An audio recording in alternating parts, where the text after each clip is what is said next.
나와미타불 반갑습니다.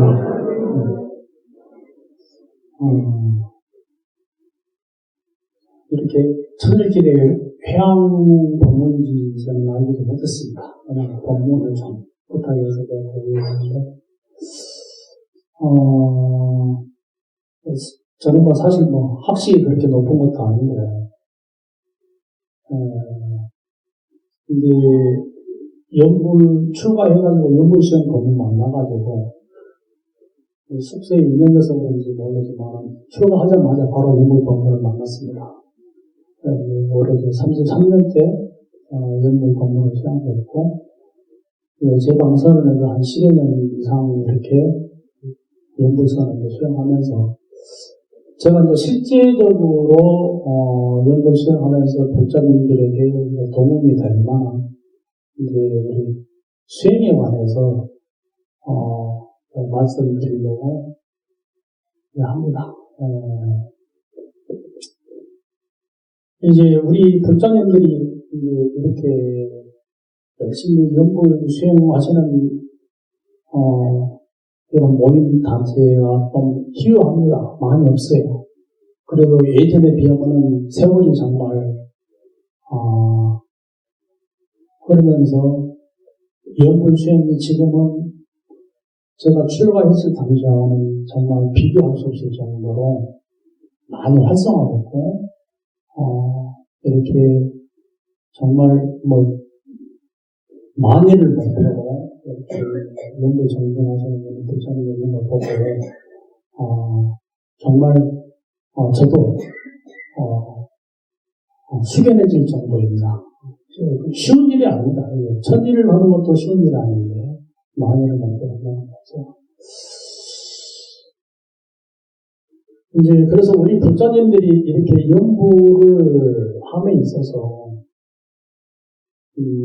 모두가 다 알다시피, 전토 수행은, 신원행을 가장 기본으로 하고, 연불 수행을 답합니다. 아미타 부처님과 극락세에 대한 믿음은 근데 실제적으로 어느 누구나 다 갖고 계시겠죠. 그런데 이제 그동안에 제가 많은 불자님들의 연불 수행과 기도를 이렇게 이끌어주면서 지켜봤을 때 발언이 정말 얼마나 중요한가 이걸 모르시는 분들이 굉장히 많았었어요. 그동안에 보면 우리가 신원행 가운데서 믿음은 아미타 부처님과 극락세이라는 믿음이 다 있으니까 누구든지 다 믿고 연불을 하겠죠. 발언도 부처님들은 다 모두가 극락세계 태어나기를 발언하는 마음으로 원을 세운다고 다 그렇게 생각하시겠죠. 근데 많은 불자님들을 제가 그동안에 이제 지켜보면서 느꼈던 점은 정말 진실한 발언입니다. 극락세계에 태어나고자 하는 정말 진실한 발언입니다. 이런 부분에 대해서는 이제 그 퀘스천 마크가 될 정도로 많은 분들이 어릿하게 극락왕에 대한 발언을 세운 분들이 많지 않았습니다. 왜냐하냐, 이 불자님들께서 보면은 발언을 한다고 하시지만은 우리가 이 인간 세상을 살아가다 보니까 세속사에 얽힌 다양한 문제들이 많이 있습니다. 가령 건강에 대한 문제, 부모, 자녀 간에 관한 문제, 사업에 관한 문제, 경제적인 문제, 결혼이나, 각가지 다양한 이러한 문제들이 살아가면서 없는 분이 없습니다. 다 있죠.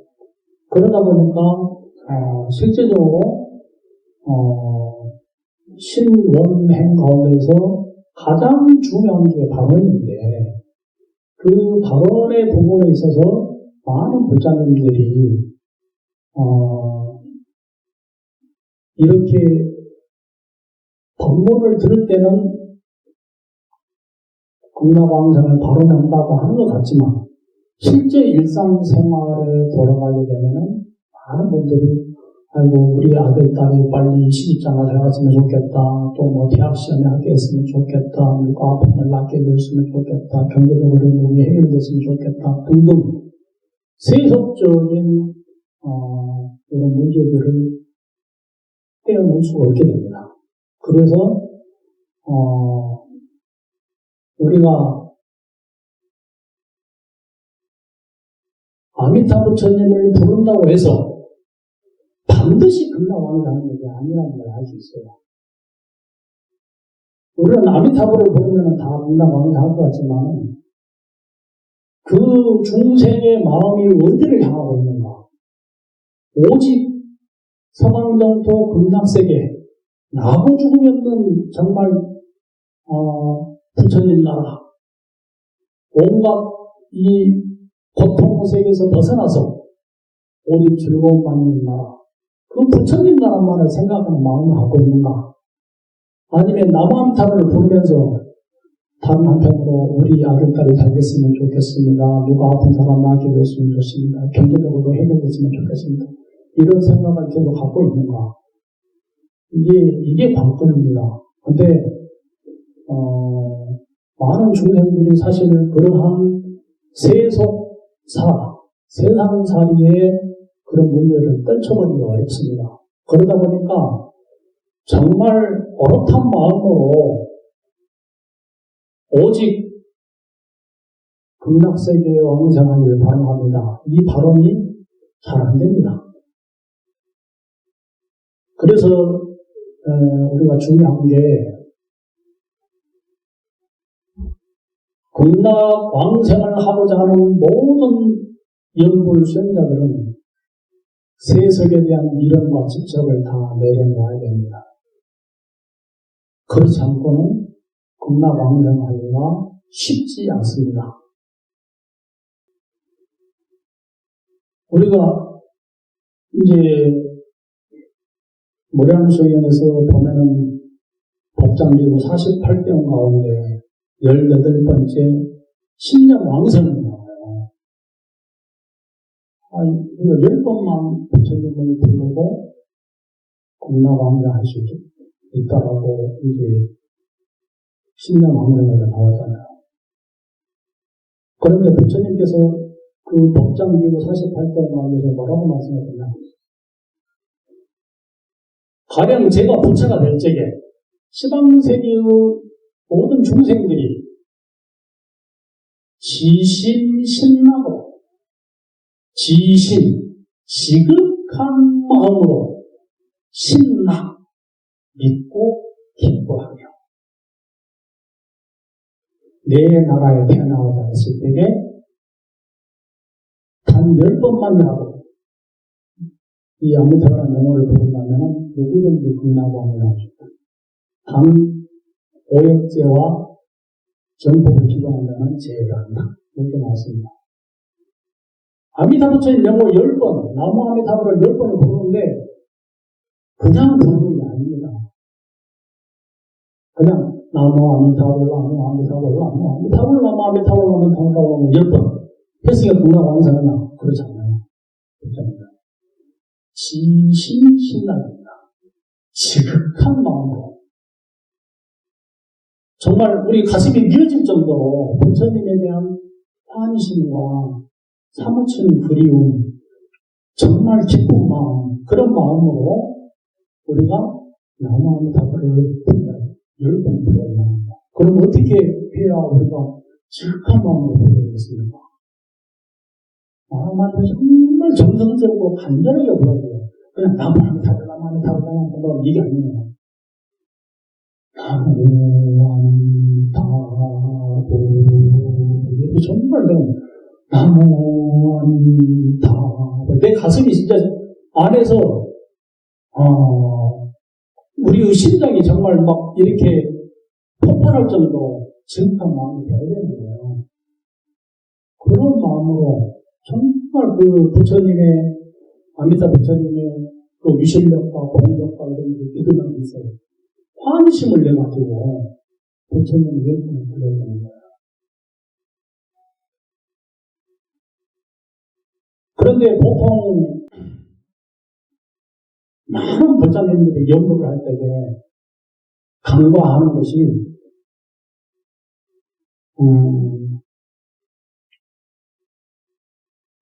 자기 마음을 들여다보면서 지극한 마음으로 연구를 하는 이것을 많은 법사님들이 간과합니다. 저도 처음 출가를 해가지고 연구 시험을 할 때에는 그냥 막 정신없이 나만서 불렀어요. 나무아미타불, 나무아미타불, 나무아미타불 이렇게 막 정신없이 불렀어요. 실수로. 그런데 그렇게 연구를 하다 보면은 이제 어떤 문제가 됩니다. 우리가 우리의 마음 안에서 온갖 번뇌망상이 들끓기 시작해요. 그래서 집으로 갔다, 직장으로 갔다, 아들 앞에 갔다, 딸 앞에 갔다, 그냥 어저께 누가 다퉜던 일로 갔다가, 온갖 생각들, 이런 생각들이 막 일어나면서 나만 부탁으로 보는 거예요. 그게 진짜 연불이냐? 아닙니다. 연불은 뭡니까? 생각념자, 부처불자. 부처님을 생각하는 것이 연불이에요. 부처님 이름만 부른다고 해서 연불 아니에요. 부처님 이름만 부른 것 같으면 오디오 틀어놓으면 하루 종일 더 잘하고 밥자도 정하고 그럼 어떻게 하는 거 연불이냐? 마음으로 우리가 부처님을 생각하는 거 연불입니다. 부처님 영어 안 불러도 돼요. 연불의 종류는 다양합니다.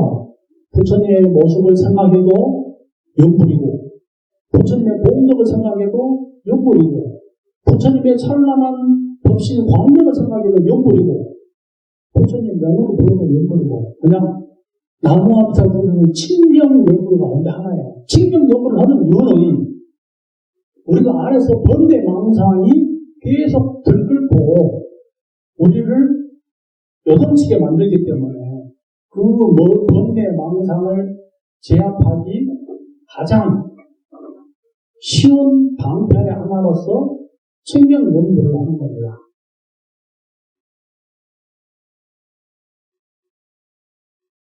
제가 제방선언에서 수행할 때에도 많은 스님들이 선방에 앉아갖고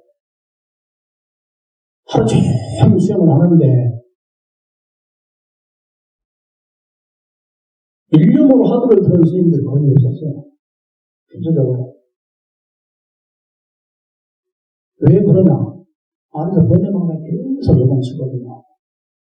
그 번뇌망상 붙잡으려고 10년, 20년, 30년을 수행을 하는데 제가 옛날 봉암사 선방에도 수행할 때에 밤마다 저는 잠을 자지 않고 나와가지고 지대방에서 혼자서 연구시험을 했어요. 그러니까 한 30년 된 부천 스님이 한 번 따라 나와서 무슨 수행을 하냐고 물어보더라고요. 뭔가 좀 다르대요, 제가. 무슨 수행을 하냐고. 처음에는 그때는 제가 대답을 안 했습니다. 왜냐하면 그때 시절에는, 그 30여 년 그때 그 시절에는 연불이 외도로 취급받던 시절이었습니다. 연불을 한다고 하면은 집에 가랍니다. 화도 안 들 것 같으면 어제 말하고 합니다. 그리고 그때 당시 때는 어떤 수행을 하는가 이것을 이야기를 할 수가 없었어요. 감추고 수행할 수가 없어서 그런 식이 있습니다.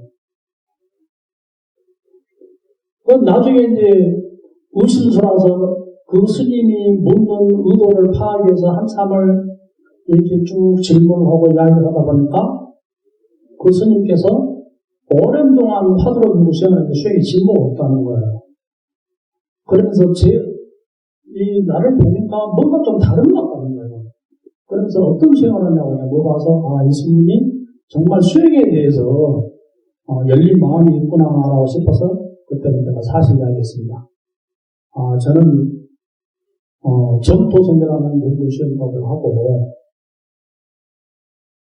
근데 지금은 제가 아주 깊은 잠에 떨어지지 않는 한 22시간 이상을 연구를 1년으로 지속됩니다라고 이야기했어요. 그 스님이 깜짝 놀라더라고요. 그러면서 그 스님이 하시는 말씀이 자기는 3분도 집중이 안 된답니다. 1년이 3분도 안 됩니다. 화두를 들지만 3분 안에 금방 다른 번뇌 망상이 올라가 다른 번뇌 망상이 올라가 그렇게 합니다. 근데 제가 선방에서 스님들 수행하는 것을 쭉 지켜보니까 대부분 그래요. 정말 일념으로 화두를 붙들고 수행하거나 아니면은 뭐 영으로 일념으로 붙들고 있거나 이런 스님들은 말과 행동이 다릅니다. 거의 말을 잘 하지 않아요. 왜냐하면 일념이 시작되고 있는데 뭐로 이야기를 해야 됩니까? 그 말하는 동안에 자기 연구를 흩어지는데 행동도 아주 조심스럽습니다. 그런데 그런 스님들은 제가 그 봉암사에서 그때 한 50년 되는 배경가운데가 한두 스님 정도 못 봤어요. 대부분 스님들 계속 이야기합니다. 저도 처음에는 그랬어요. 저도 처음엔 선반에 갔을 때 지적반에서 스님들하고 이야기하다 보면 지나온 과거 사물인데 뭐 출가한 다음에 있었던 일들, 온갖 일들을 이야기하게 돼요. 스님들 서로 간에 이야기를 주고받으면서 웃고 떠들고 그렇게 시간을 보냅니다. 그러면 어떻게 했냐? 공부 다 까먹어요. 그러니까 공부 안 돼요. 그래서 진짜 공부를 하려면은 도반을 조심해야 됩니다. 왜냐면 도반이 수행을 방해하는 방해거든요. 내가 좀 집중을 했는데 배워갖고 말 걸고 조금 뭐 어떻게 해보려면 뭐 하자고 이야기하고 계속 그렇게 해요.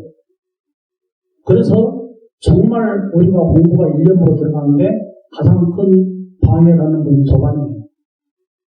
물론 도반이 우리의 공부를 뭐 절반을 이뤄준다는 우리 분들의 속담도 있습니다. 그만큼 도반은 아주 훌륭한 스승이기도 합니다. 그렇지만은 우리가 정말 다른 수행을 향하는 그 마음을 내지 못하면은 도반이 최대의 회방권이 되는 겁니다.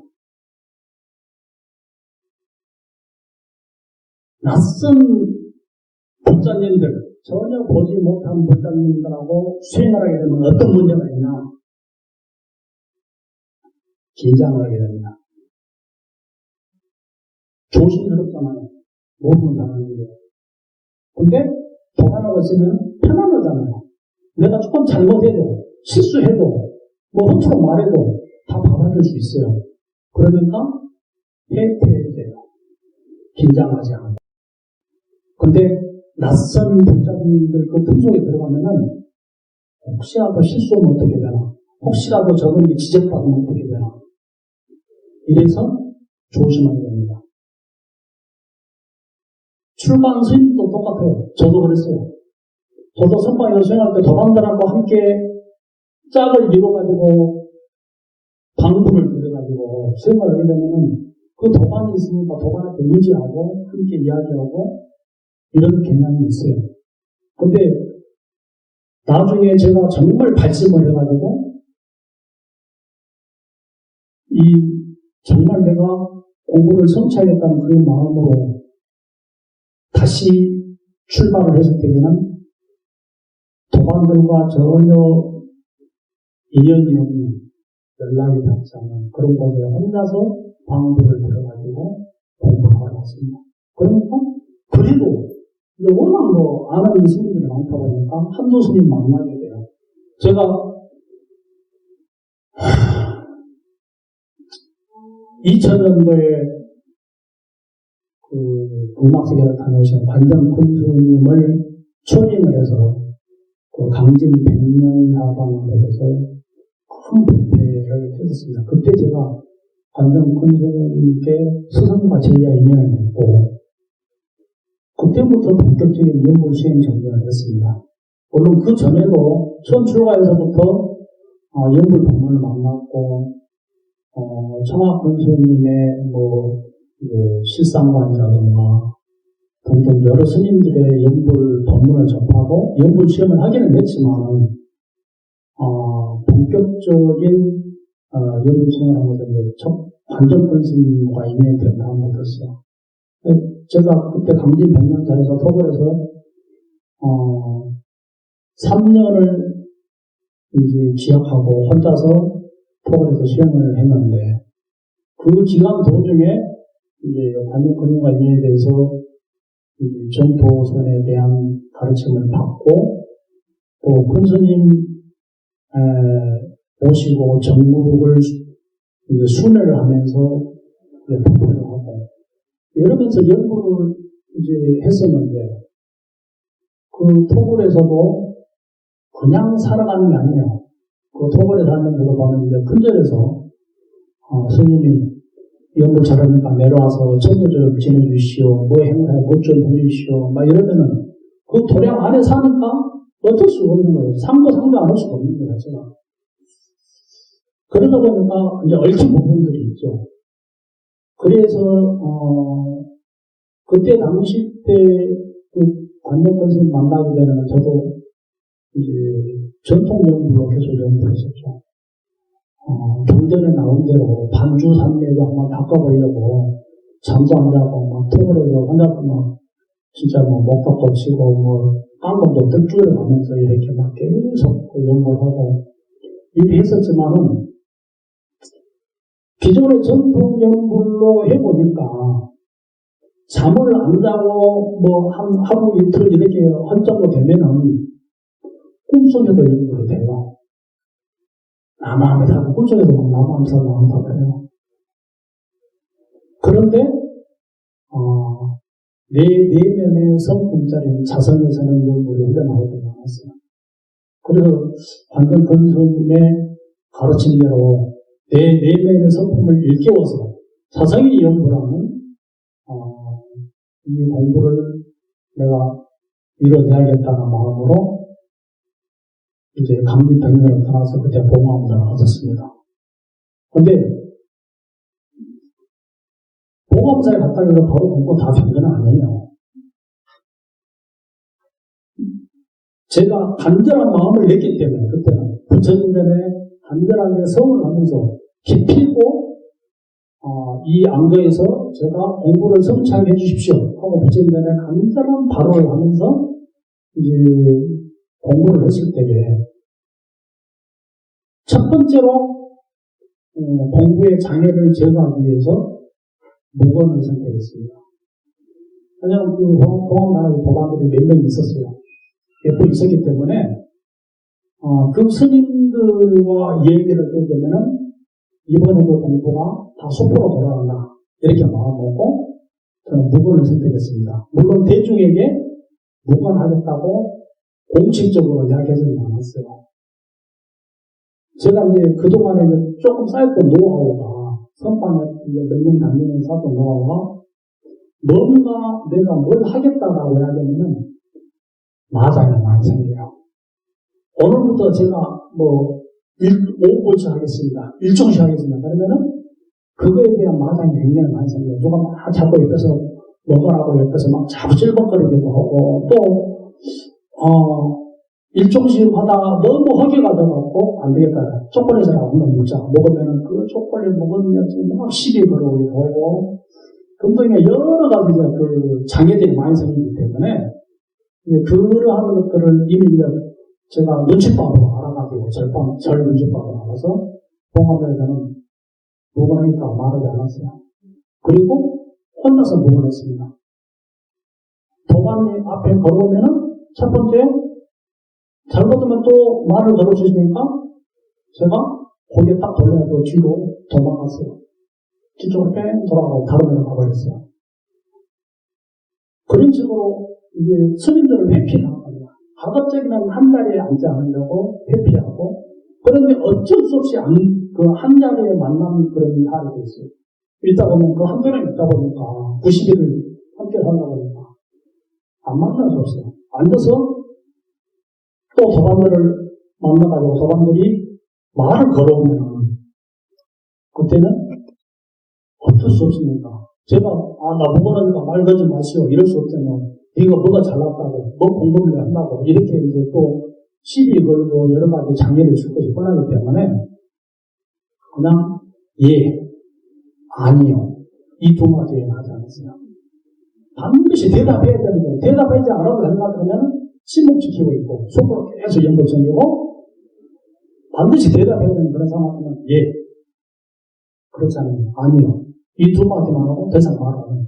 이렇게 여러 차례 반복을 하니까, 그 다음에는 도반 스님들이 다른 눈치를 챘어요. 저 스님, 부근하는구나. 그래가지고, 알아서, 그 다음부터는 말을 걸지 않게 되더라고요. 근데, 그 봉황사에 갔을 때 제가, 봉황사는 이제, 일반 정진하는 팀이 있고, 또, 가행 정진하는 팀이 있어요. 그리고, 이제, 원력 보시를 하면서, 봉사를 하면서 수행하는 팀이 있고, 이렇게 나눠져, 세 팀으로 나눠지는데, 저는 가행 정진 팀에 들어갔습니다. 가행 정진 팀은, 4시간 자고 수행을 하는데,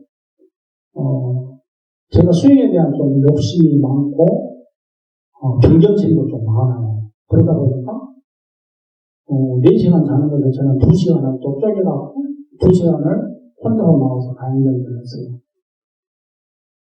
그러면서, 그때에 부처인전에 나가서, 제가 공부가 더딘 것을 참여했습니다. 왜냐하면 우리가 수행에 진보가 없고, 그런 것은 내 업장으로 이런 겁니다.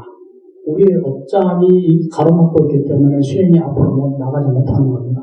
그래서 부처인전에 매일같이 저녁이면은 나가가지고 부처인전에 심학참을 하면서 연구를 했습니다. 그래서 저 같은 경우는 그때 당시 때는, 테이프가 있던 시대였어요. 마이마이라는 카세트가 조그마한 카세트가 있어가지고, 그 카세트가 내가 녹음을 해놓은 게 있었어요. 그래서 그 연부 녹음을 이제 가지고 가면서, 연부를 이제 또 들키면은, 여러 가지 또 장애가 생기니까, 대중들 모르게 해야 됩니다. 그래서, 이제, 사물함 안에다, 개인 사물함, 조그마하게 안마씩 합니다. 이런 사물함 안에다가 걸망 하나 넣어놓고, 몇 가지 넣어놓으면 자기 소지품 넣어놓는데, 그 안에다가 이제 마이마이 넣어놓고, 저녁에는 나와서, 대중들 없을 때에 한마디, 두 마디 정도 영을 돌리고 듣는 거예요. 그리고 그걸 마음으로 깊이 또 되새기고, 그리고 또 수행을 하고, 낮 시간대로 혹시라도 연불이 잘 안 이어진다 그러면 한 번씩 대중이 없을 때 눈치를 봐가지고 삭제해갖고 그 사물함을 열고 그 카세트를 돌려서 한두 마디 듣고 와서 그걸 또 1시간 내내 돌리고 이런 식으로 수행을 했어요. 근데 이제 부처인전에 가갖고 지극한 마음으로 참여를 하면서 하니까 일주일 만에 희미하게 아주 연불이 들려오기 시작했어요. 제 예배에서 희미하게 연불 소리가 들리다가 끊어지다, 들리다, 끊어지다. 그게 이제 자성연불의 초기입니다. 자성연불이 처음 시작할 때는 그와 같이 연불이 되기 시작합니다. 그래서 그 연불을 점점점 제가 붙잡고서 꼭 끊어지면은 나중에 또 화살을 한번 딱 들면은 이게 훨씬 힘차게 돌아갑니다. 한번 딱 들어주고 나면은 뭐 10분, 20분만 이렇게 지속이 되고 안에서 내면에서 돌아가는 거죠. 그런데 일주일 됐을 때부터 자성연불이 시작되기 시작해가지고 그 안거에 제가 완전히 자성연불을 잃었습니다. 근데 자성연불을 잃으면은 어떻게 되냐. 번뇌 망상이 훨씬 줄어요. 거의야. 잘 안 일어나요. 내가 일부러 생각을 하면은 그 생각이 나도 그렇지 않으면 혼자서 번뇌 망상이 차고 올라가는 그런 일을 하나요. 그래서 우리가 아미타경에서도 이제 부처님께서 말씀하잖아요. 일심불란하게 약 2일 내지 약 7일 이렇게 연보한 사람은 임종시에 부처님과 여성님들 와서 공남 사변 결례 떨어지고 바로 공남사를 왕래한다고 나오잖아요. 일심불란을 그렇게 해서 이루었습니다. 근데 일심불란은 많은 불자님들이 사실 일심불란으로 연구하고 싶어지만은 뜻대로 안 돼요. 불자님 이구동성을 하는 자리가 연구를 하고 있는데 안에서 내 내면에는 오만 생각이 막 이렇게 일어났다, 꺼졌다, 일어났다, 꺼졌다, 일어났다, 이렇게 반복합니다. 이걸 어떻게 해야 됩니까? 사실 연구 수행하는 많은 불자님들 뿐만 아니라 스님들도 이게 사실 굉장히 큰 숙제죠. 어떻게 해야 번뇌 망상이 조금이라도 자성점을 일단 제껴두고 어떻게 해야 연구를 하는 동안에 망상이 조금 덜 일어나고 일념으로 연구를 할 수 있을까요? 이게 사실은 굉장히 큰 숙제인데 우리가 번뇌 망상이 일어나지 못하고 일심으로 연구를 하려면 첫 번째 연구 수행에 있어서 연구 수행뿐만 아니라 우리 부처님의 가르침에서 모든 수행은 기본적으로 정해가 쌍수를 이뤄야 됩니다. 정은 오만 생각을 굳어들여서 한 생각을 딱 만드는 거. 우리 부처님들 같은 경우는 나무아미타불 명호죠. 부처 명호죠. 간화산 하시는 분들은 이목고 화두 그겁니다. 그래서 모든 번뇌 망상이라는 것은 한 생각으로 딱 붙잡는 거. 이게 정입니다. 그 다음에 해는 뭐냐? 내가 제대로 하고 있는가 하지 않는가? 지금 현재 말로는 이목고 말로는 나무아미타불 하면서 속으로 이 생각 저 생각 온만 망상을 일으키고 있는가 일으키고 있지 않는가? 그 마음을 비춰보는 것. 이게 해입니다. 정해쌍수. 남방용어로 이야기하면 사마타하고 위파사나예요. 남방에서 이러한 수행법으로 기본적인 글자로 기본 수행법으로 이렇게 수행을 해 나가고 있어요. 그래서 우리 부자들도 수행을 할 때 반드시 자기 자신의 마음을 들여다봐요. 들여다봐야 돼요. 들여다보지 않으면은 안에서 정말 원숭이처럼 막 날뛰는 그 마음이 모랑되다고 하면 하루에도 어떤 부자님과 하루에도 집을 며칠씩 지었다 부쌌다 지었다 부쌌다 한다고 그래요. 실제로 그렇게 돼요. 저도 처음에는 그랬어요. 처음 저도 출가하고 수행할 때는 온갖 번뇌 망상하고 왜냐하면 세상에서 익혀온 습기가 얼마나 많습니까? 저도 29에 출가했는데 29년 동안에 그 세상에 익혀온 온갖 여러 가지 잡다한 일들이 저를 완전히 억누르고 짓게 됐죠. 그래서 계속 생각이 막 오만 생각이 다 일어났죠, 처음에는.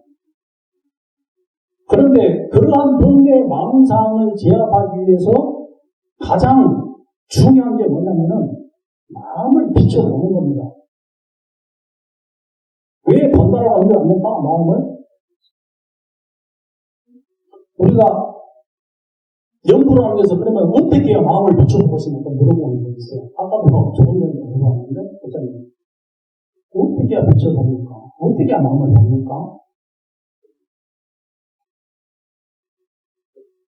제가 정토선 수행을 하면서 정토선은 정토와 선을 하나로 결합시킨 수행법이에요. 그래서 큰 의미를 보면은 연불선이라고 할 수 있어요. 연불선에서 한 갈래예요. 근데 선은 기본적으로 우리의 마음을 비춰보는 것을 기본으로 해요. 우리의 마음을 비춰보지 않으면은 내가 지금 뭘 하고 있는지도 모르고 그냥 입으로만 계속 나무아미타불 하는 거 이렇게 부를 수 있어요. 생각은 집으로 가고 직장을 하고 이러는데 입으로만 하면 이건 원칙적으로 이야기하면 한문으로 말하면 구불이에요. 입으로만 부처님 부르는 거 구불. 연불이 아니에요. 연불은 우리 마음을 하나로 모아서 마음으로 부처님 부르는 거 연불이에요. 그래서 우리가 마음으로 연구를 하려면은 마음을 비춰봐야 되는 거예요. 전도선에서 연구 시험할 때 굉장히 중요하게 하는 것이 뭐냐면 귀로 듣는 것을 중요하게 생각합니다. 왜 귀로 듣는 것을 중요하게 생각하냐면 이제 르렁경의 이근원통장에 보면은 관세보살님께서 하신 법문 가운데 이 귀라는 감각기관이 가장 육군 가운데서 가장 뛰어나서 지혜 공덕이 다른 것은 뭐 60도 되고 80도 되고 100도 되는데 이 이근을 통해서 깎아가는 것은 120이라고 말합니다. 그리고 서가모니 부처님께서도 훌륭하다고 아주 칭찬하신 그런 경험이 나와요. 그래서 귀라는 감각은 다른 우리 감각기관하고 다르게 다른 감각기관은 벽이 하나가 딱 존재하면은 눈이라는 감각은 보이지가 않아요. 코라는 감각기도 쭉 멀리 떨어지면 냄새 못 맡아요. 혀도 직접 혀 끝에 다 대야지만 뭐 맛을 느끼고 우리 피부 감촉도 마찬가지로 직접 다 대야만 느낄 수 있는데 이 귀라는 이거는 저 벽 넘어서 누구야 부르면 다 보여요. 그래서 귀라는 감각기관이 가장 뛰어나다고 말하는 거예요. 심지어 저는 이 귀라는 감각이 굉장히 예민해가지고 출가 전에도 옆에서 누가 코를 골면 잠을 못 잤어요. 잠잠해서도 코골이를 다 들어요. 이빨 갈면 잠을 못 자요. 막 깨가지고 막 이빨 가면 막 이걸 막 내가 막 쥐어뜯고 막 그렇게 되고 이렇게 이 귀라는 감각기는 우리가 잠잘 때에도 깨어있어요. 그리고 실제적으로 많은 우리 사람들이 임종을 맞이할 때에도 마지막에 남아있는 감이 귀예요. 식물인간이 되었는데도 이 귀라는 감각 때문에 살아가고 계속 듣고 있어요. 제가 저의 피부치인 법문스님 임종을 할 때에도 임종을 받을 때는 제가 그때 거의 뭐 식물인간 상태로 일주일 이상 이렇게 중환자에서 있는데 그때 제가 나보고 어떻게 하라고 그랬어요. 제가 법문스님 귀에다 대고 나보고 어떻게 하라고. 왜냐면 그때 법당에서 기도도 할 수도 없고 뭐 병실에서 계속 중환자실에 가고 딱 들어가면 하루 수차례밖에 면은 안 돼요. 근데 그걸 뭐 멀리 할 수도 없고 제가 병원까지 1시간 넘는 거리인데 절까지 매일같이 병원까지 하루에 2차례씩 왔다 갔다 하면 4시간 걸려요. 그러면 기도도 마음대로 안 되고 혼자서 뭐 고향일 없이 혼자서 뭐 고향감도 책임 밥도 해 먹어야 되고 뭐 청소도 해야 되고 뭐 빨래도 해야 되고 그다음에 밥도 읽어야 되고 혼자서 다 하는데 이 제대로 안 되는 거예요. 그래서 그때 이제 제가 너무 막막해서 나보고 어떻게 하라고. 그러니까 식물인간 상태인데 눈물을 쫙 흘리더라고. 귀라는 감각은 살아있는 거예요. 실제적으로 식물인간이 되었다가 뭐 10년, 20년 지나가지고 깨어난 사람이 되었다면 예전에 자기 식물인간 되어가지고 의식불명했을 때 가족들이 했던 이야기를 다 기억하고 말하는 그런 사람들이 있어요. 살아도. 그래서 이 귀라는 감각은 그렇게 영리합니다. 그래서 귀라는 감각기관을 통해서 우리가 수행을 해줘야 하는 게 가장 빨라요. 그렇기 때문에 연구를 어떻게 해요? 나무아미타불을 부를 때 귀로 자세히 들어야 됩니다. 물론 이제 전통 연구를 뭐 굳이 뭐 하면 안 된다 이런 이야기는 아니에요. 근데 우리가 수행을 닦아가면서 수행은 결국에는 테크닉이에요. 어떠한 방법, 어떠한 테크닉을 써서 우리가 수행을 하냐에 따라서 수행이 좀 더 쉽고 빠르게 되고 좀 더 고생스럽고 더디기도 하고 그런 차이가 있는 거예요. 근데 왜 제가 전도선을 선택했냐? 저는 제복 아니면 선택을 안 해요. 그러니까 종교도 제가 여러 가지 종교도 비교를 해봤는데 이 불법만큼 수승한 게 없어요. 그러니까 저는 불법에 의지해갖고 출가했고 만약에 제가 출가해가지고 처음에는 불교를 잘 알지 못했기 때문에 혹시라도 더 수승한 가르침이 있을까 싶어갖고 여기저기 핸드도 많이 다녔어요. 근데 없었어요. 불법보다 더 수승한 가르침이 없었고 또 불법 가운데도 8만 4천 법문이 있지만 영불 법문보다도 더 수상한 가르침이 있을까? 하고 다 찾아봤지만은 영불 법문보다 더 뛰어난 가르침이 없었어요. 그래서 저는 영불 법문을 의지했던 것이고, 영불 방법 가운데서도 여러 가지 방법이 있는데, 물론 이제 저도 처음 출가했을 때는 청하스님의 실상관도 많이 갖고 했습니다. 왜냐하면 도반들이 이제 선절 스님 상자도 있었고, 또 청하스님 상자도 있어서 제 도반들 가운데. 그러다 보니까 이제 그 큰 스님들 법문을 접하게 되고, 당연히 저는 이제 우리가 수행을 하면서 취사 선택을 잘해야 돼요. 좋은 것을 취하고 좋지 않거나 옳지 않은 것을 버려야 되는 거예요. 그래서 이제 성철 스님 그 상자되는 도반은 성철 스님의 이제 수행자 오기라는 소책자를 갖다 줬을 때에 거기서 제가 취한 것도 있어요. 성철 스님께서는 뭐라고 했냐? 수행자가 변성오도를 하려고 하는데 실컷 자고 실컷 먹고 뭔 수행을 하느냐? 서울대학교만 가려고 해서 하루 4시간 잠을 자지 않는데 무슨 수행자가 그렇게 막 마음껏 자고 이러는데 수행을 하냐? 이런 말씀드려서 수행자에게 4시간 자는 하려고 하는 그 가르침이 됐어요. 그래서 저는 한번 수행했어요. 100번 지당하시고 맞는 말씀입니다. 그래서 제가 처음 출가하였고 송강사 그 강원에서 수행할 때에 벌써 7번 때 저는 그 수행자 공개대로 4시간 자지 않기 위해서 도방도 잠을 제가 밖으로 나왔어요. 9시 되면은 취침 주표가 딱 떨어지는데 그때 나와가지고 밖에 나와서 혼자 수행을 했어요. 2시간 더 수행하고, 왜냐면 기본적으로 6시간 취침이거든요. 그리고 이제 청하스님 상자 도방스님이 이제 전에 좀 큰 스님 법문을 보고 실상만도 많이 했어요. 그렇지만 우리가 수행을 함에 있어서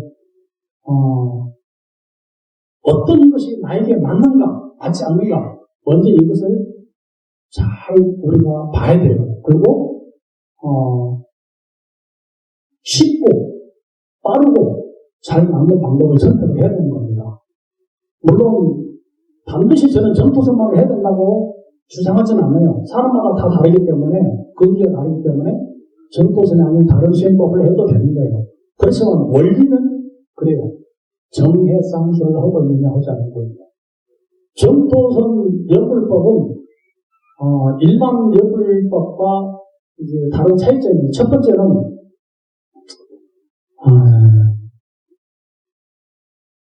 리듬으로 이루어져 있어요. 일정한 리듬. 기본 전통 연불은 나무아미타불을 부르고 나무아미타불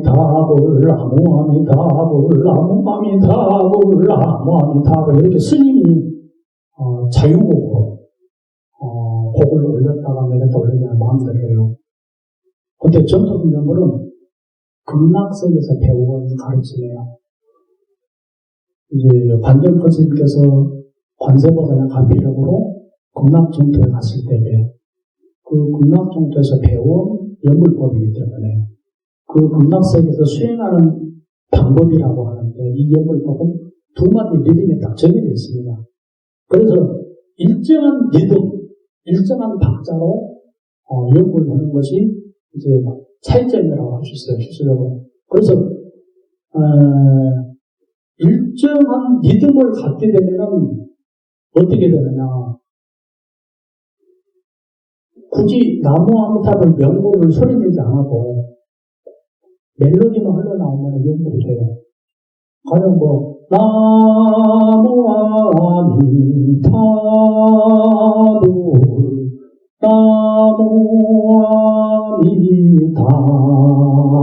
이렇게 소리를 내서도 연불할 수 있지만 멜로디만 흘러나와요.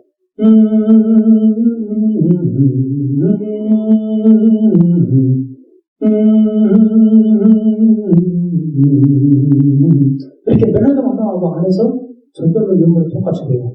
연불은 중요한 것은 소리가 아니에요. 내 마음이에요. 그렇기 때문에 이제 이 일정한 운율, 멜로디로 이루어져 있는 연불이기 때문에 우리가 사실은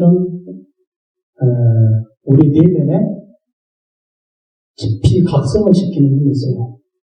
세속에 우리 유행가도 그렇잖아요. 유행가도 막 부르다 보면 각성 안에 각인이 돼가지고 자기도 모르게 유행가 막 흥얼거리다니 동요 같은 것도 막 부르다고 막 애들이 막 흥얼거리는 그 노래 부르잖아요. 그런 것처럼 연불은 똑같아요. 간단한 이 운율로 되어 있기 때문에 안에서 쉽게 각인이 돼요. 그 다음에 박자도 일정하기 때문에 박자만 나오고 연불됩니다. 이렇게. 우리 보통 스님들은 목탁을 치고 연불하잖아요. 앞에 법사님들도 목탁 치고 연불하지만 연불을 일정한 템포로 이렇게 목탁을 치면 연불하면 나중에는 이러지만은 나중에 이렇게 템포만 흘러나오고 박자만 탁탁탁 맞춰주고 연불이 안에서 똑같이 돌아갑니다. 그래서 이제 이런 그 연불의 전통 연불과 정통 연불의 차이점이 있고, 그 다음에 이제 연불이 그렇게 각인이 잘 되다 보니까 각인에 대해서 이제 읽어지다 보면은 우리 내면에서 우리의 성품이 연불하는 그런 자성 연불의 경제가 오게 돼요. 많은 불자님들이 사실 자성 연불을 이루고 싶어 하죠. 어떤 분들은 너무너무 쉽게 이룬 분도 많고, 어떤 분들은 정말 힘들게 하는데도 이루지 못한 분도 많고, 전생에 따가운 그 숙세의 근기에 따라서 다 다릅니다. 모두가 다 똑같지 않아요. 그래서 우리가 이렇게 어떻게 하면 자성연불을 빨리 이룰 수 있습니까? 하고 이제 자성연불만 이루고 싶어갖고 묻는 분들도 많이 계세요. 근데 자성연불을 이루기 전에 먼저 우리의 모든 집착과 번뇌의 망상을 먼저 내려놔야 돼요. 그게 안에 먼저 이렇게 꽉 차가지고 있으면 안 돼요. 마음이 먼저 맑아져야 그러니까 자성연불도 이루어져요. 내가 뭐 이것도 해야 되고 저것도 해야 되고 막 온갖 것들이 많이 있는데 연불 일념으로 이루고 싶다 해갖고 되는 거 아니에요. 그래서 저도 사실 감기병변자에서 모든 걸 다 내놓고 그냥 떠나갔어요. 그때 감기병변자 주인님이 저보고 그 감기병변자 해남 대응이가 20살이에요. 벼랑도 한 달고 천정보살이고 저보고 주지하라고 그랬는데 제가 싫다했어요. 저는 수행이 실질적으로 당면 과제였지 뭐 그런 주제하는 거에 당면 과제가 아니었기 때문에 큰 절을 준다 해도 저는 싫다했죠. 되게. 그리고 모든 걸 다 내려놨어요.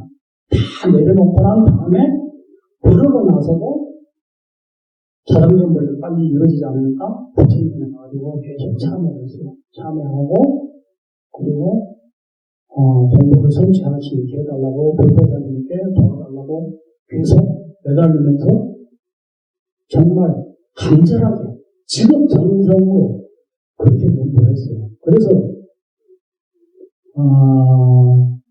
우리가 부처님들께서도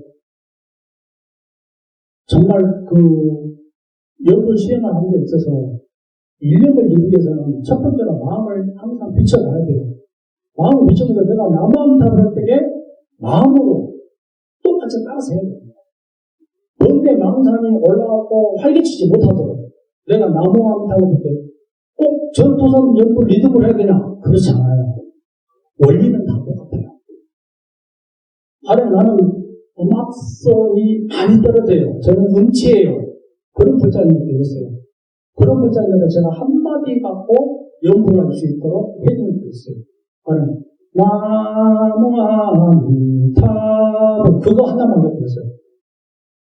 그런데 꼭 그렇게 이제 멜로디를 이렇게 많이 안 섞어도 우리가 불안한 건 아니에요. 안 섞어도 돼요. 조금 전에 얘기해서 음률이 있으면 훨씬 각이 잘 되기 때문에 더 도움이 되겠지만 가령 음악적인 감각이 많이 떨어진 사람한테는 그것마저도 힘들 수 있어요. 그럼 어떻게 해야 되냐? 그냥 나무, 아니, 타, 음악적인 전염사 미흡할 수도 있어요. 그렇지만 그때 어떻게 되냐? 마음으로 붙여야 돼요. 마음으로 반드시 연구를 따라서 해야 되는 거예요. 나무, 아니, 타, 속으로 똑같이 나무, 아니, 타. 이렇게 해야 언내의 망상이 우리를 얼간내지 못하고 안에서 밟히지 못해요. 그렇지 않으면은 경전을 읽어도 똑같고 부처님의 칠정면을 해도 똑같고 다 똑같아요. 지신균영예 할 때에 그 지신균영예를 내가 귀로 듣고 마음으로 따라서면은 정해가 그대로 이루어지는 거예요. 쌍수가 되는 겁니다. 근데 지신균영예 소리는 내는데 생각은 그냥 아무 생각 안 한다고 하는데 마음으로 따라서 하지 않으면 안에서 번뇌 망상이 지원자 여러 가지 상황을 만들어내는 거예요. 그래서 일념을 이루지 못하면 일심본란이 안 되죠. 일념으로 되게끔 해야 돼요. 왜 귀로 연구를 듣는 게 중요하다고 하냐면 우리가 마음이라는 것이 귀라는 감각기관에 가 있을 때에 비춰보는 게 됩니다. 우리가 귀로 소리를 들을 때 뭐라고 해요? 들어본다. 눈으로 보는 것만이 보는 거 아니에요. 육본의 눈으로 보는 것은 견이라고 해요. 견. 눈목자에다가 걸어갈 놓다 써가지고 견이 사람을 하고 다 부딪히는 거예요. 이게 견입니다. 근데 마음으로 보는 것은 뭐냐? 관입니다. 관세음보살님한테 관세음은 세상의 소리를 관하시는 분이에요. 육군이 귀로 듣는 게 아니고 마음으로서 비춰보시는 거예요. 그래서 우리가 마음이 귀라는 감각기관에 가가지고 온전히 듣게 되기 때문에 비춰보는 것이 되는 겁니다. 가령 학교 선생님, 또 스님이 앞에서 이렇게 법문하고 일해도 우리가 마음이 스마트폰, 뭔가 카톡 왔네? 그럼 카톡 보고 있으면은 뭔 말했는지 모르겠어요. 귀를 막은 게 아닌데 뭔 말했는지 기억이 없어요. 이런 말 모르셨는가? 지나가버려요. 왜? 마음이 눈에 가 있었기 때문에. 눈으로 어떤 글자를 보고 있었기 때문에. 그래서 마음이 귀에 가 있으면은 소리를 들어도 그냥 듣는 게 아니고 들어보는 거예요. 마음이 코에 가 있으면은 냄새를 맡아서 그냥 먹는 게 아니고 맡아보는 거예요. 마음이 혀에 가 있으면은 그냥 맛을 이렇게 봐도 맛을 본다고 해야 되나? 맛본다. 마음이 가 있기 때문에. 만약에 화가 막 나 있어요. 누구하고 싸우고 자존심 상하고 다투고 이래가지고 마음이 정말 갈피를 못 잡을 정도로 그 분노에 막 얽매이고 다투는 일이 가 있어요. 그러면은 음식을 먹어도 맛을 몰라요. 왜? 마음이 그 분노에 살아가기 때문에. 혀에 가 있는 게 아니고 분노에 살아가기 때문에. 그래서 스님들은 마음을 들이라고 그 수행을 계속 하기 때문에 감각이 굉장히 연결합니다. 조금만 이상한 거 들어서도 들어갔다. 부드러운 써도 무서웠다. 냄새가 나고 너무너무 감각이 있는 거예요. 왜냐하면 그쪽으로 모든 것을 마음을 비춰보는 훈련을 계속 하고 살기 때문에 그럴 수밖에 없어요. 그죠? 그래서 이제 실질적으로 부처님들이 수행에 큰 이익을 얻으려면 마음을 비춰보는 수행을 계속해야 됩니다. 마음을 비춰보고서 이 마음으로 연구를 해야 진짜 연구가 되는 것이고 우리가 관부량 성경에도 부처님께서 말씀하셨어요. 이 마음으로 부처님을 생각할 때 그 마음이 바로 32상 80종을 갖추는 것이다. 이 마음으로 부처를 이루고 이 마음이 그대로 부처니라. 방문양성에서 배우는 게 너무 많습니다. 그렇죠?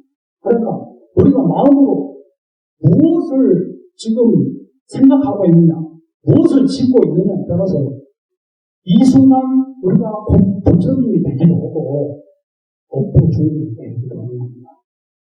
내가 여러 가지 세상에 얽힌 일을 막 휘둘려가고 있으면 업보 중생인 것이고, 가령 원수 같은 사람이라고 그래 저 사람도 본래는 부처님이다, 부처님 하면은 그 순간에 우리 마음이 30 이상 80조가 같은 부처님이야.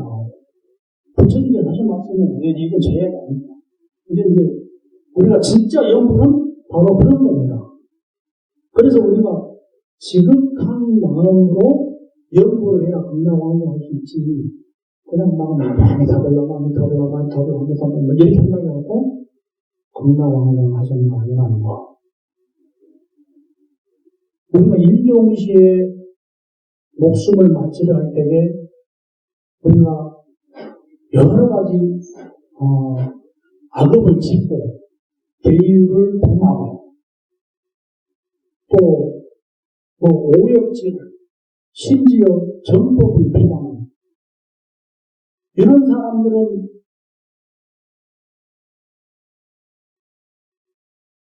신념 왕성원에서 보면 제외한다고 했잖아요. 그러면 이런 것들은 정말 절대로 극락 왕성 못할까요? 아니에요.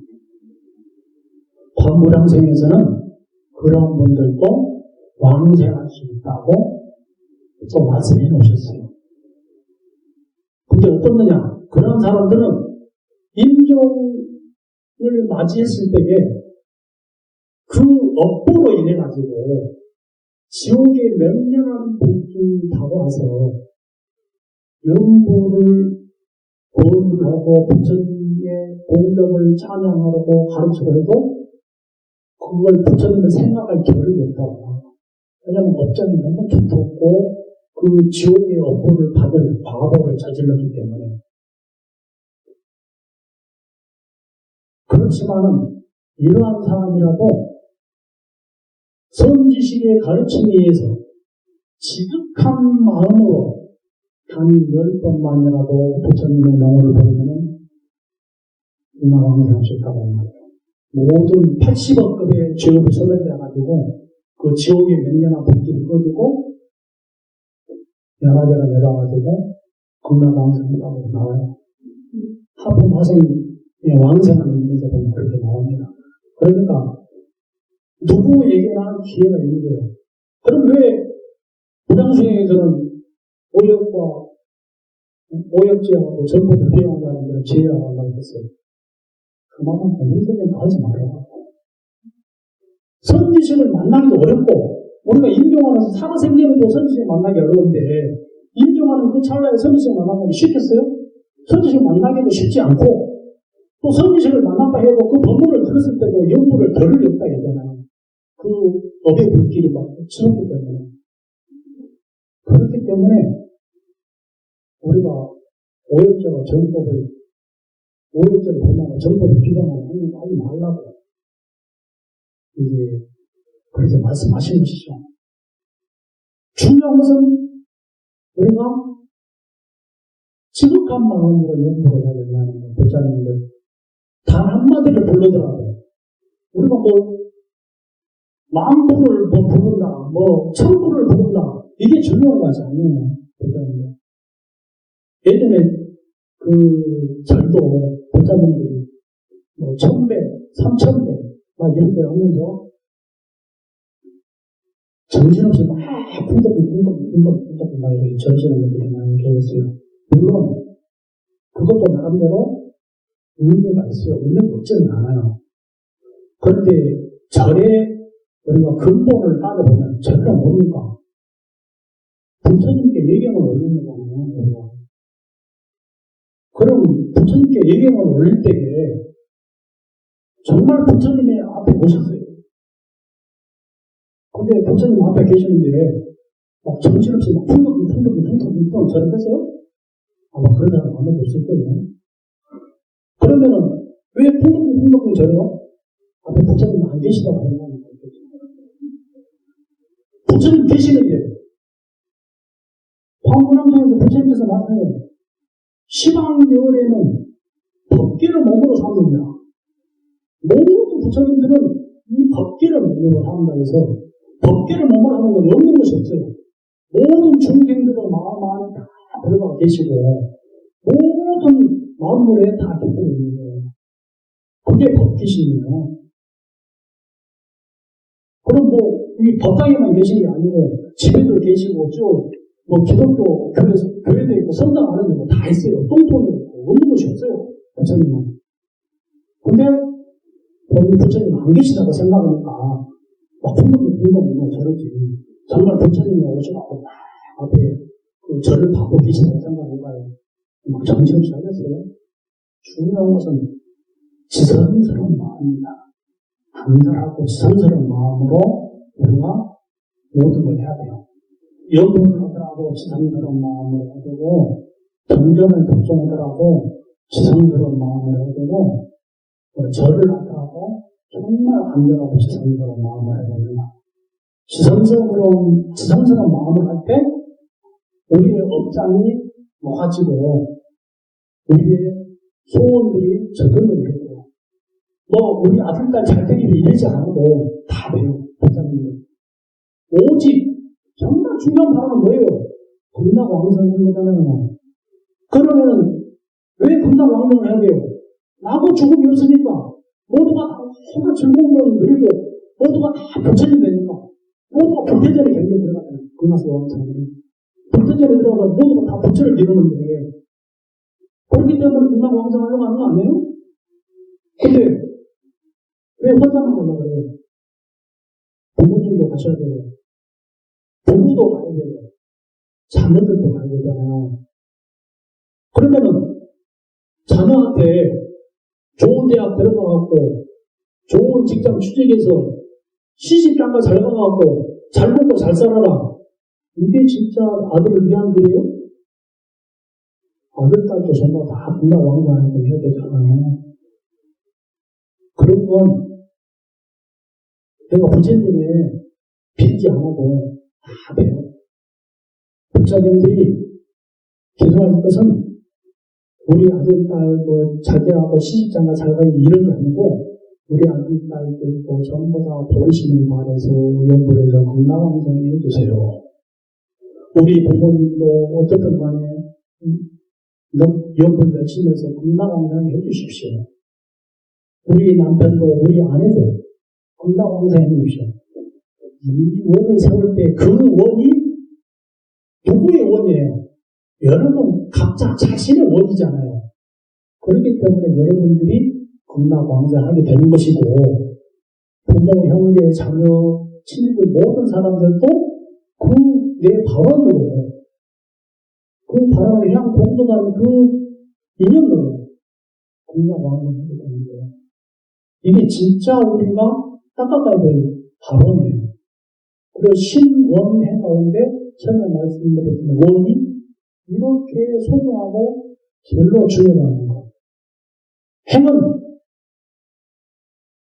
우리가 나무 한 탑을 한다고 해서 꼭 금락왕성하는 것도 아니에요. 어떠한 부처님의 말씀이든지 그 가르침을 내가 진실로 받아들이고 닦아가면서 그러한 공덕을 해나가면은 다 금락왕성할 수 있는 거예요. 그럼 금강경 나는 금강경이 너무 좋아. 금강경 말씀이. 그래서 금강경 말씀을 열심히 하루에 7독씩 해. 그래도 그 공덕을 금락세계에 왕생하는 데 회양을 하면 다 금락왕성하는 거예요. 나는 관세음보살이 명호가 훨씬 더 좋아. 관세음보살은 모든 중생들의 소리를 듣고 모든 중생들의 고통을 다 어루만지고 이러시잖아요. 그러니까 나는 관세음보살을 부르래. 관세음보살 이러면은 관세음보살을 부르면서 금락왕성을 바라보면 다 금락왕성을 하는 거예요.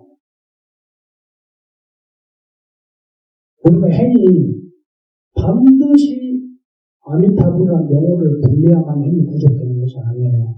그건 불법의 참나온 이치를 알지 못해서 그런 거예요. 그래서 가장 중요한 것이 뭐냐? 발언이다. 발언이 제일 중요한 것이다. 우리 미린다 탕화 밀린다 왕궁경에도 가보면은 그 나가사나 비우고하고 멜린다 왕의 과거에 조금 다퉜던 이야기가 나와요. 그 멜린다 왕이 조금 버릇이 없어갖고 3인데 말도 잘 듣지 않고 그래가지고 그 나가사나 비우가 빗자루로 조금 때렸어요. 그러면 이거 청소해. 그러니까 이제 어리고 힘이 없으니까 그 3인가 청소를 하겠어요. 그러고 나서 원을 세웠어요. 제가 이러한 쓰레기를 치운 공덕으로 부처님들의 쓰레기를 치운 공덕으로 먼 미래에 제가 무한한 변제를 얻고 큰 힘을 가진 왕이 되게 해달라고 해서 그러한 발언으로 왕이 된 거예요. 쓰레기 한번 치워가지고 그 원을 세워가지고 그 왕이 되고 변제를 막힘없는 변제를 냈는데 우리 목사님들 연구를 하고서 뭐 금강경 독서 보고 원 세우면은 어찌 금강경인 거예요. 금강경 항생에 대한 발언을 세우느냐 안 세우느냐 이게 중요한 겁니다. 아무리 내가 남한다고 그래도 우리 아들 딸 잘 되게 해주시오. 아이고 우리 어머니 뭐 먹게 해주세요. 누구 뭐 사업선이 이러면은 그쪽으로 향이 다 되는 겁니다. 내가 닦은 쇠 몸들이 전부 다 그쪽으로 향이 되는 거예요. 그래서 발언이 제일로 중요하다고 보입니다. 오늘 본문 이것으로 간단히 혹시 궁금하신 거 있으면 질문하십시오. 없으면 마치겠습니다. 남원부터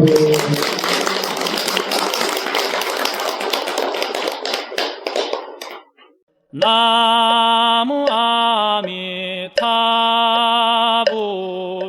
나무 아미타불 나무 아미타불 나무 아미타불 나무 아미타불 나무 아미타불 나무 아미타불